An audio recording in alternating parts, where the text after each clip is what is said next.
هونەرمەندی میوزیسیانی کورد دکتۆرە پەڕەنگ فەرازمەند کتێبێک سەبارەت بە میوزیکی کوردی بڵاوەکاتەوە. خات و پەڕەنگ فەرازمەند میوزیسیان، میوزیکناس،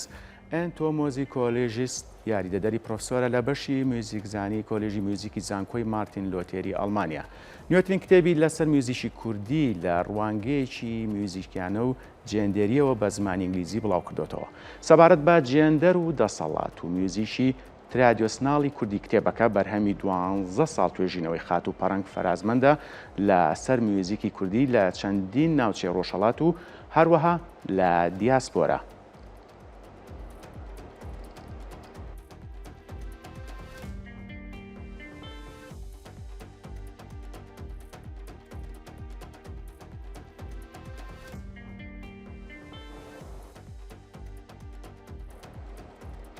بە سوپاسەوە دکتۆرە پەڕەنگ لە شاری هالەزالە لە ئەڵمانیا ڕاستەوخۆ لەگەڵماندا. دکتۆرە سوپاس کاتی خۆت بە ئێمە بەخشی. با من سەرەتا لەوە دەست پێ بکەم دکتۆرە پەڕەنگ فەرازمەند میوزیکی کوردی میوزیکێکی دەوڵەمەندە، بەڵام تا ئێستا کەمتر کتێب و توێژینەوەی ئەکادیمی سەبارەت بەم هونەرە ڕەسەنە بڵاو کراوەتەوە.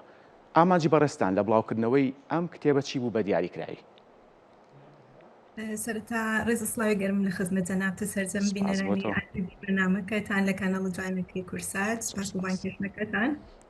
سەبارەت بە پرسیارەکەتان، ئامانجی سەرەکی من لە بڵاوکردنەوەی ئەو کتێبە ڕاستیەکەی شیکردنەوەیەکی تەواو زانستیانە لەسەر کولتوری موزیکی یەکجار زۆر دەوڵەمەندی کوردی بوو بۆ ناساندنی لایەنە جۆرە جۆرەکانی موزیکی کوردی، نەک خەڵکی کورد بەڵکو بە دنیای ئەکادمی و خەڵکانی میلەتانی دیکەش، چونکە بەڕاستی زانستی کوردی شیاوی ئەوەیە کە لە دنیای ئەکادمیدا قسەیەکی زۆری لەسەر کردێ. باشە دکتۆرە، کتێبەکەتان پێشکەش کردو بە هونەرمەندان ناسری ڕەزازی، نەجمەدینی غولامی، مەرزیە فەریقی، فەتانەی وەلیدی و هەموو میوزیکڤان و گەورە هونەرمەندانی کورد و هەموو کوردێکی لایەنگری هونەر و میوزیکی کوردی. لە ڕێی ئەم پێشکەشکردنەوە ویستوتە چ پامێک بگەێنیت؟ ڕاستەکەی ئەوە دەوڵەمەندی و لایەنی زۆر زۆر گرنگی هونەرەکەی ئەوان بۆ کامیهاندا و ئەو بیرۆکەی لە مندا پێکێناکە دەست پێ بکەم بە نووسین لەسەر موزیکی ئەوان، چونکە بەڕاستی موزیکی ئەو هونەرمەندە بەڕێزانە نەکرد خاوەنی لایەنی هونەری زۆر زۆر بەرزە، بەڵکو ئایدۆلۆژی و بیرۆکەی زۆر زۆر تایبەتیشی لە پشتە کە لە ڕوانگەی زانستی و قسەیەکی زۆر دەتوانێت لەسەری بکردەوە. من هەوڵمدا کە ئەو کاری بکەم و وفایەکی خۆشم بنوێنم بە هونەری و هونەرمەندانە. باشە دکتۆرە، ئەم کتێبە لە 600 لاپەڕێ لە توێی 2 جەڵدا چاپ کراوە، بە زمانی ئینگلیزی بڵاو کراوەتەوە. بۆچی کتێبەکە بە زمانی ئینگلیزی بڵاو کراوەتەوە؟ سەرەتاوە ڕاستی پێم پێویست بوو، چونکە لەسەر کولتوری موزیکی کوردی لە ئاستی جیهانیدا بڵاوبوونەوەی کتێب و نووسراوی زانستی ئەو چۆنیە و بەداخەوە ئێستا کە مەخون لە دەرەوە دەژیم دەبینم خەڵکانی میلەتانی دیکە ئاگاییکی ئەو توێن سەبارەت بە شناسی میلەتی کورد وەکو هونەرەکەیان وەکو موزیکەکەمان نییە. هەر بۆیە بە پێویستم زانی ئەو کتێبە سەرەتا بە زمانی ئینگلیسی بوو نووسرەوە لە دنیا ئاکادمیدا بڵاو بێتەوەی کە هەموو ئەو کەسانی کە هۆگرن و خوازیاری زانینی زیاترن لە ئەوە تێگەیشتنی زیاتر لە شناسی کوردی موزیکی کوردی ئەو کتێبیان بەردەست بێ. باشە دکتۆرە پەڕەنگ، باخی توێژینەوە ئەکادمی و ئێتنۆموزیکیەکان چۆن هەڵەسەنجێنیت بۆ برەودان بە میوزیکی ڕەسەنی کوردی و ناساندنی ئەم هونەرە بە خوێنەری کورد و جیهانیش بە شێوەیەکی گشتی؟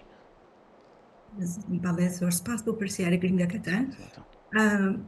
ڕاستی زانستی ئێتنۆموزیکۆلۆژی ئەو ڕۆدەرفەتێکی زۆر چاکی بۆ هەمووی ئێمە تۆژێرانی کورد ڕەخساندۆ بۆ ئەوەی کە پێش لە هەموو شتێک بین بە شێوەیەکی زۆر زانستیانە قسە لەسەر موزیکەکەمان بکەین. بەڕاستی موزیکی کوردی بێتکە لەلایەنە دەوڵەمەندە هونەریەکەی هێندە لایەنی ئانترۆپۆلۆژیستی، کۆمەڵماسی، لەباری سیاسی، جێندەری، فێمینیزم، هەموو بارەکانەوە نەک هەر لە بواری موزیکناسیەوە هندە قسە هەیە لەسەری بکردرێ بەڵێ کە زانستێکی موزیکۆلۆژی ئەو ڕۆ دەرفەتی بۆ هەمومان ڕێک خستۆ هیوادارم هەموو توێژەرەکان ئەو کەڵک وەرگن لەو دەرفەتەوە لەو بارێتە موزیکۆلۆژی و بتوانن زیاتر لەسەر موزیکی کوردی بنووسن. بەڵێ ئێمەش بە هیواین باشە دکتۆرە وەک خۆت ئاماژەت پێ کردو کتێبەکە بەرهەمی 12 ساڵ توێژینەوەی بەڕێستانە لەسەر میوزیکی کوردی لە چەندین ناوچەی ڕۆژهەڵات هەروە لە ئەوروپا یاخود جیان بە شێوێشی گشتی تەرخانکردنی ئەم ماوە درێژە بۆ بەرەمێنانی کتێبێکی لەو جۆرە چی ئەگەێنێ یاخود چ پێامێکی لە پشتەوەیە؟ سەرەتا وابزانم ئەوە شتێک کە دەیگەێنێ ئەوەیە کە ئەو کولتورە تاڕادێک دەوڵەمەند و بەربڵاوە کە بە ساڵ و 2 ساڵ و 3 ساڵ توێژینەوە لەسەر توێژینەوەکردن لەسەری بەڕاستی ئەوە بەسنیە ئەوەندە دەوڵەمەندە ئەوەندە بەربڵاوە و ئەوەندە فرە ڕەنگە کولتوری موزیکی کوردی لە هەموو پارچەکانی کوردستان و لە ناوچە جۆرا و جۆرەکانی هەر پارچێک لە کوردستانی گەورە هەر ساڵە و هەر هەفتە و هەر مانگەی کە من توێژینەوەم کرد هەستم بە ئەوەی کە دیسان پێویستە کاتی زیاتری لەسەردا بنم دووبارە لایەنی نادیاری زۆرترم بۆەوە دەرکەوت و بە پێویستم زانی کە ساڵانێکی زیاتری بۆ تەرخان بکەم بۆ ئەوەی کە هەموو لایەنەکانی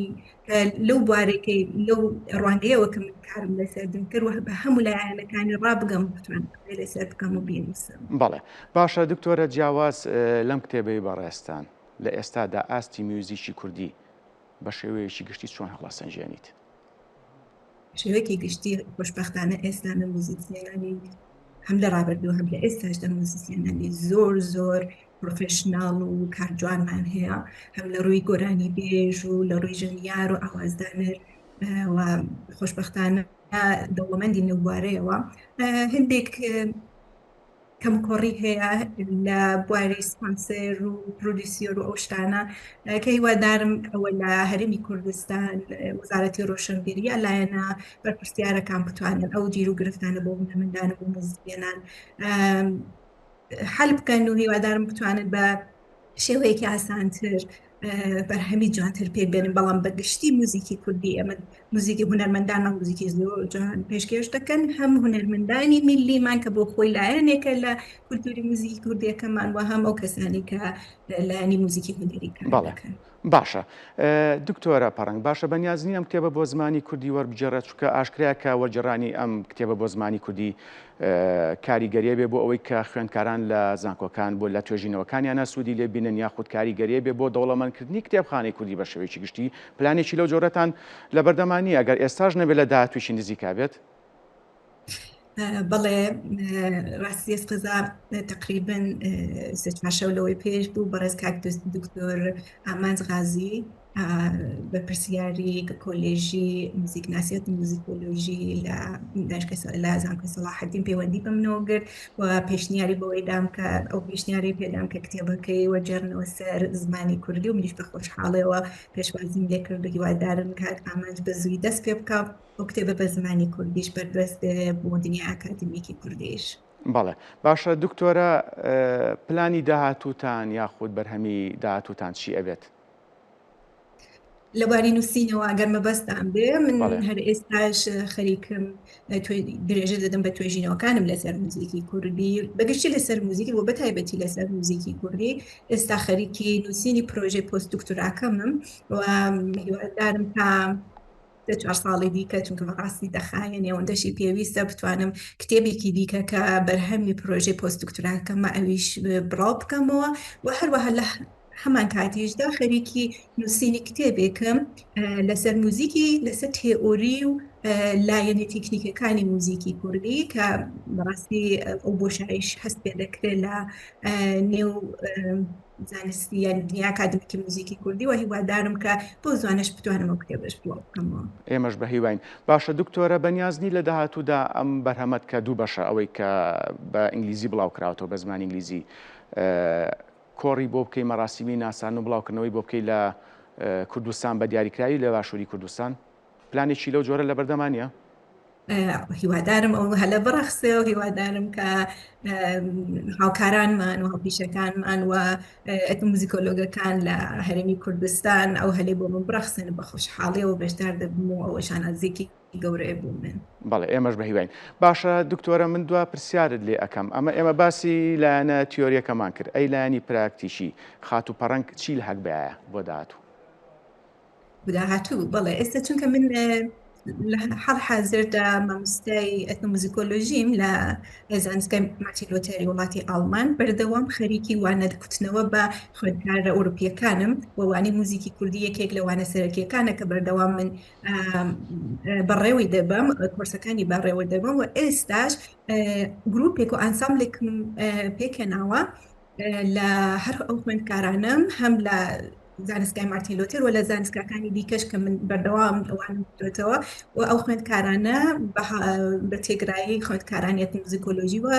بەشی پێداگۆژیش ئانسامبلێکمان دروست کردو و ئیش هیوادارم بە زووی بتوانین لە داهاتوویەکی نزیک یەکەمین کۆنسەرتمان بەڕێوەبەرین. بەڵێ باشە دکتۆرە پەڕەنگ من وتم دوا پرسیار بەڵام پاشگەز بوومەوە پرسیارێکی تریشم هەیە پەیوەندی و هەماهەنگیت لەگەڵ ناوەندە ئەکادیمیەکان لە هەرێمی کوردستان بە دیاریکراوی مەبەستم لە باشووری کوردستان چۆنە؟ ڕاستیکە ئەوەیە ئێستا پەیوەندێکی زۆر چڕ بە منەوە نەگیراوە بەڵام خۆشبەختانە کۆمەڵێک لە هاوپیشەکانمان هەمکارەکان و لە ئاکادمیسیەنەکانی هەرێمی کوردستان بەتایبەت لە شارە جوانێکی هەولێر و لە زانکۆی سەلاحەددینەوە پەیوەندیان پێوە گرتوم و داوایان لێ کردم کە بەشداری بکەم لە فرانسی کە بە زووی قەرارە ئەوان بەڕێوەبرن لەسەر موزیکی کوردی